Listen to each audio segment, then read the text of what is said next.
Are you struggling with credit card debt? I'm going to help you make a plan and pay it off.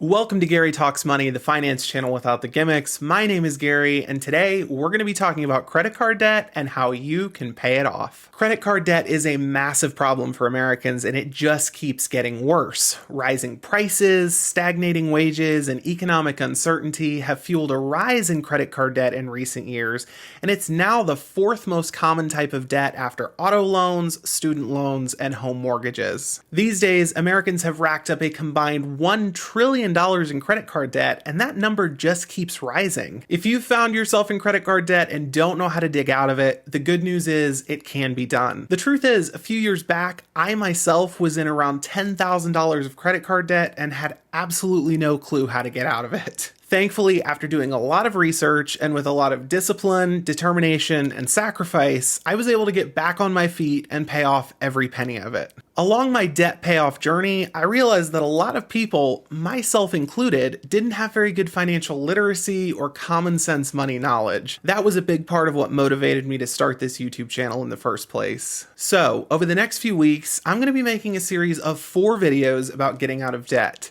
In them, I'm going to share my experiences, my thoughts, and some tips that I learned along the way. While this series of videos will mostly be focused on credit card debt, you can take the strategies I'll be talking about and apply them to virtually any kind of debt. If you're interested in following along with this series, I've actually put together an easy 12-step debt payoff worksheet that covers all the information I'm going to be talking about in these videos. The worksheet is totally free and it's available on my website. If you want to check it out, a link will be down in the description below. All right, now that we've got that out of the way, let's go ahead and jump right in.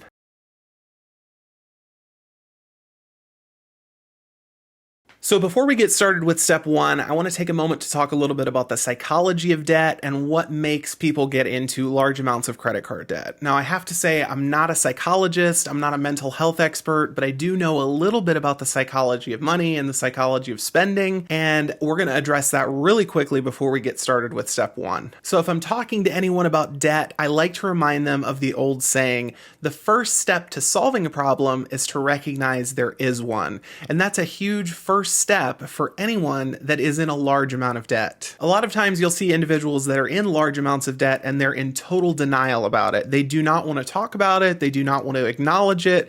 They don't want to even look at that debt because they're in complete denial about the situation. A lot of times individuals that are in large amounts of debt just don't want to talk about it because they hope that that debt will just somehow magically disappear. If they don't think about it, that it will go away. Oftentimes people that are in large amounts of debt, particularly credit card debt, they'll put off conversations about that. They will put it off for a future date. It could be something like getting a new job with a pay increase. It could be maybe when their children are out of the house, or it could be when they get out of school. You'll often see people that are in large amounts of debt constantly move the goalpost in hopes that one day maybe their circumstances will change and they can address that debt later down the line. Most of the time, you have to realize that debt is not really about money. It's not about a money problem. It's not about a cash flow issue. It's not about an income issue. I would say 9 times out of 10, debt is a self-control and a spending issue. In my opinion, getting out of debt is less about throwing a large amount of money at the problem and making it go away, as it is changing your behavior and changing your spending habits so that that debt doesn't happen again.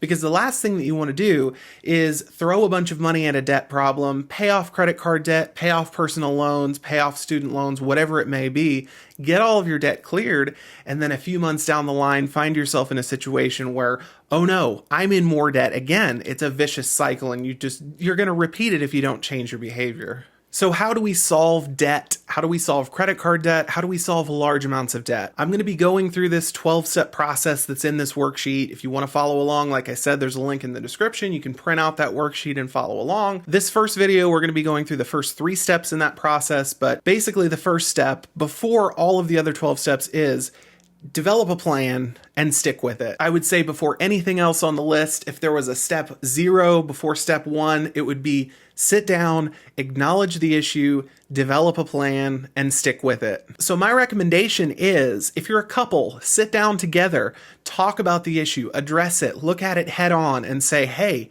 we have a problem. We have a spending issue, we have a debt issue, we have a credit card debt issue, particularly.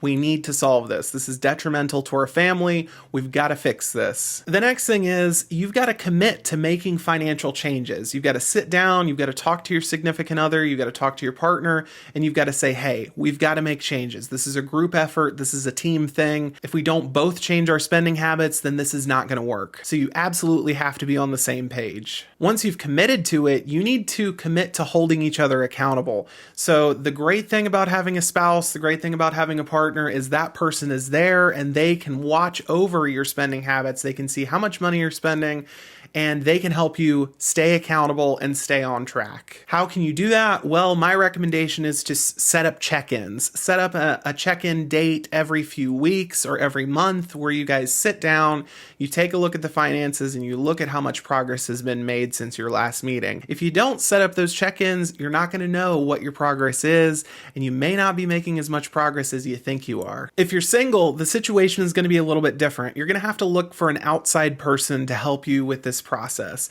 I would recommend going to a friend, a family member, a trusted relative, maybe a parent, and ask them to help you with this. You don't have to get into specifics. You don't have to get into all the numbers and all the money, but just have someone there that can be your little financial accountability partner that can check in with you every few weeks or every month and see how the process is going. Now, if you don't have someone like that in your life, I would definitely recommend checking out your bank, your financial institution, your credit union. Go in, see if you can sit down with a customer service representative, a branch manager, an assistant branch manager, someone that can help you get a handle on your finances, and they may be able to recommend some resources that their financial institution has to help you get in better financial shape. A lot of banks and credit unions have online resources, workshops, classes, one-on-one meetings and sessions. If you're able to take advantage of those along your payoff journey, that's going to definitely help you. It's going to keep you motivated and it's going to keep you on track. Depending on how large your debt is, you may want to seek some outside professional help. So that could be someone at your bank, it could be someone at a financial institution of some sort, or it could be a financial planner. Now, financial planners will oftentimes offer a free introductory session. If you want to get a feel for what that financial planner can help you with, then you might want to schedule a free session with them. Sit down, talk about your goals, talk about the issues that you're having, and you could see if they might be able to be of assistance. All right, so that just about wraps it up for those first few things that I wanted to cover before step 1. So now that we've got those out of the way, let's go ahead and jump right into step 1.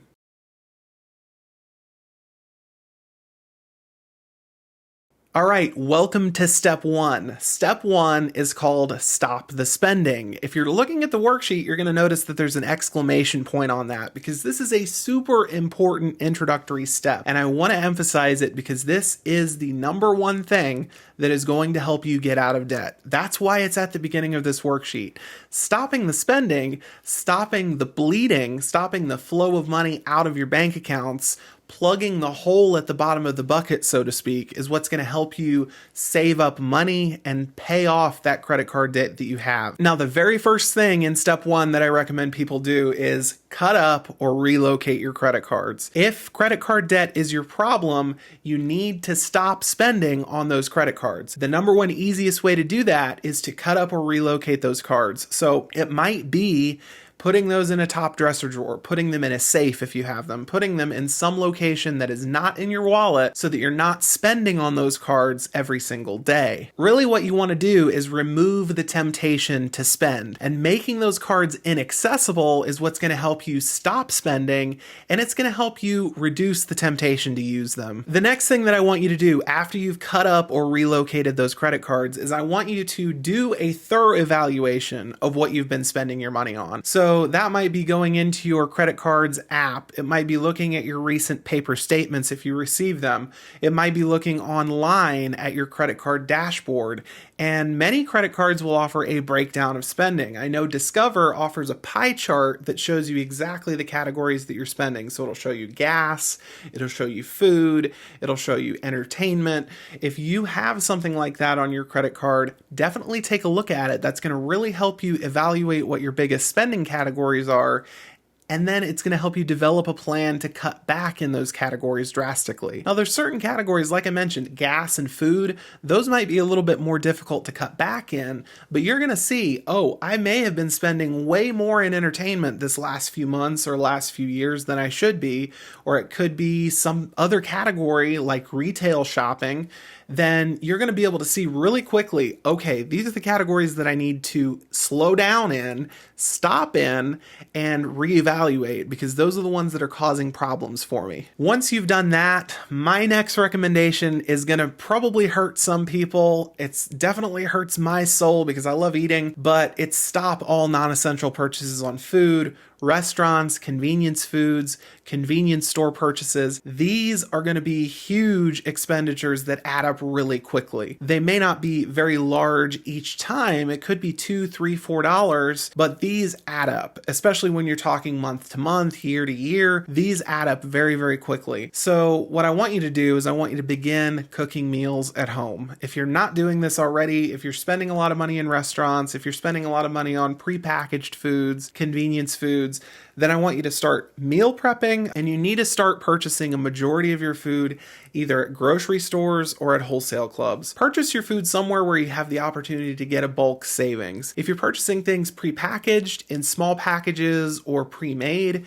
you're paying a big price for convenience. So what you're going to want to do is buy ingredients in bulk, raw ingredients most of the time, and prepare your food at home. This is going to definitely be a challenge at first. It's going to be a lot like ripping a Band-Aid off, because it is such a huge time saver to just swing through the drive-thru or go to a restaurant and not have to cook. But believe me, you are going to notice a big savings over buying restaurant food if you're able to cook at home, prepare some of those meals ahead of time. It is a huge savings, and that is money that you can take and put towards paying off your debt. Now that we've got a plan in place for our food situation, the next thing that I want you to do is immediately stop all impulse and non-essential purchases. You really should not be spending money in categories like home decor and furnishings, entertainment and leisure.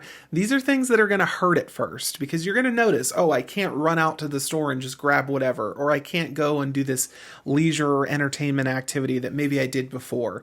But these are things that, again, they add up, they cost money, they add to your debt, and you don't want to be doing them when you're trying to cut down on spending. It is going to help you in the end. It's going to hurt at first, but you're definitely going to notice a savings if you stop doing these things. Now, the next thing that I recommend doing is cutting down all non-essential travel and driving to a minimum. This is one of those things that the price of gas right now is very expensive, so you're going to definitely notice that if you typically do a lot of driving, you're going to want to slow down on that driving. You're going to want to try to stay at home as much as you can. Definitely, this is not the time to book a vacation. You shouldn't be spending money on airline travel or hotels. Those are huge expenses. If you're in a lot of debt, the last thing that you want to do is add more debt to it. So you definitely don't want to be planning any kind of vacations or road trips during this time when you're working on paying off your debt. All right, the last thing in step one here that I recommend doing is you're going to want to stop all non-essential subscription services and recurring payments. So when you took a look at your spending categories before, when you took a look at those statements to see what was going on your credit card, you should definitely see where those recurring payments are, where those subscription services are. So these could be things like subscription meal kits. They could be things like streaming services or subscription services online that you haven't used in quite a while. You want to go through with a fine-tooth comb and find these services that you haven't used for a bit and cancel them. Get them off your credit card, get them off your recurring payment list. That's going to help you save money. Ideally, you should also be shopping around and looking for ways that you can save money on your everyday expenses, things like your phone bill, your internet bill, your cable bill. You want to shop around and try to find the best deal for those things and cancel any services that you don't use anymore.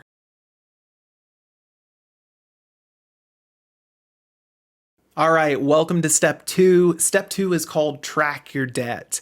And this step is all about seeing what debt you have, putting it down on paper, and tracking your progress towards repayment. So my recommendation is to use a spreadsheet software, something like Microsoft Excel or Google Sheets, to track your spending and your debt down to the penny. You could also use a service like Mint or Rocket Money to keep track of your debt and your finances all in one place. If that's something that interests you, you can definitely check those services out. But you need to use some sort of app or program to keep track of all of your debt in one place. So ideally, what you want to do is you want to get a spreadsheet and you want to put all of your debt into different columns so that you can track exactly how many payments have been made, what your total balances are, when your due dates are. Put all of that information in one place, keep it in a master spreadsheet, and track it as time goes on. So in order for a debt tracker to work, you're going to need to continually update it. You're going to want to update it with your expenditures. You're going to want to update it with your repayments. You want to update it with any new debt that you might have or any debts that you've paid off. So you want to go in there either weekly or every couple of weeks, maybe whatever your pay schedule is, and update that information. Now, if you're using a software program like Mint or Rocket Money, it should automatically keep track of all those things for you, but I really prefer using a manual spreadsheet because it allows you to get a better feel for what your spending actually is. You can keep a better eye on it, and you're less likely to lose track of spending if you're the one that has to go in there and manually update those numbers. And lastly, my last recommendation in this category is you want to ideally track all of the debt that you currently have. Whatever debt you're working to pay off, you should have it in that debt tracking spreadsheet. So it could be credit cards, personal loans, student loans, auto loans, whatever you're working on paying back, have it in there. Have it in different columns, have it in different categories, however you want to do it, but have it in there so that you know and you're not surprised.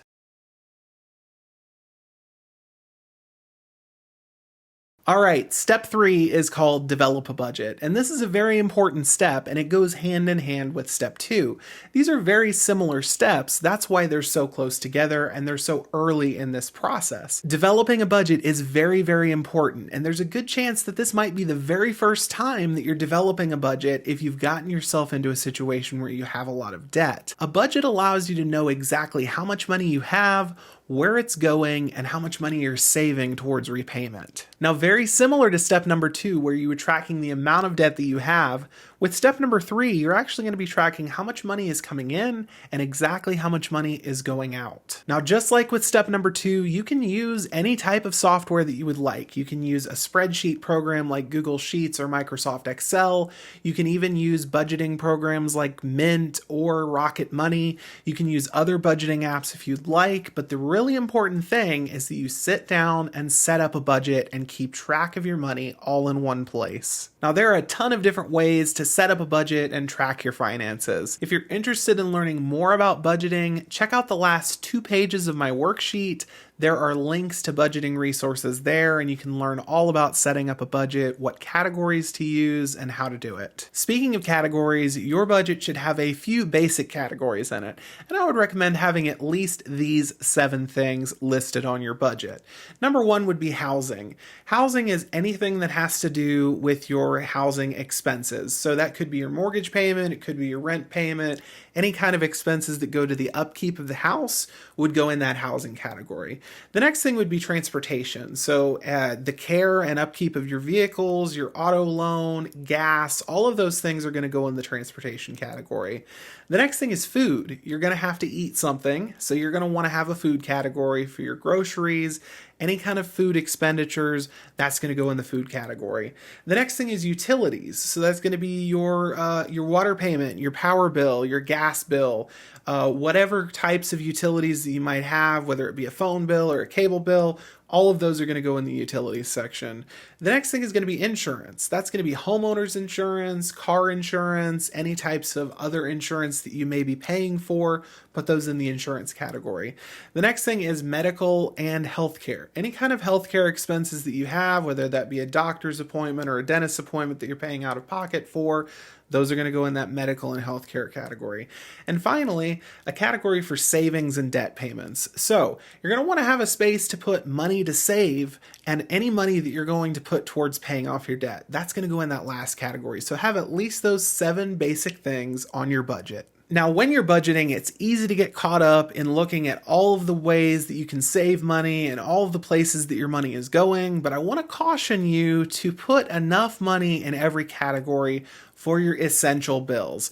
Things like food, things like housing, and things like transportation. Those are the 3 big ones. You need to make sure that you have something to eat, you need to make sure that you have a place to live, and you need to make sure that you have transportation to and from your job that is helping you make money so that you can pay off this debt. It's easy to get overzealous and look for ways that you can cut money from your budget and cut on expenditures, but you want to make sure that you're comfortable and you have enough margin for those 3 main categories. So you want to make sure you have enough money for food.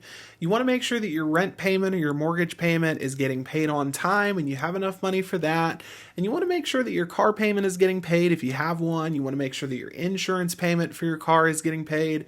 And you want to definitely make sure that you've got enough money for gas or any kind of incidental upkeep or maintenance for your car, things like oil changes, tire rotations.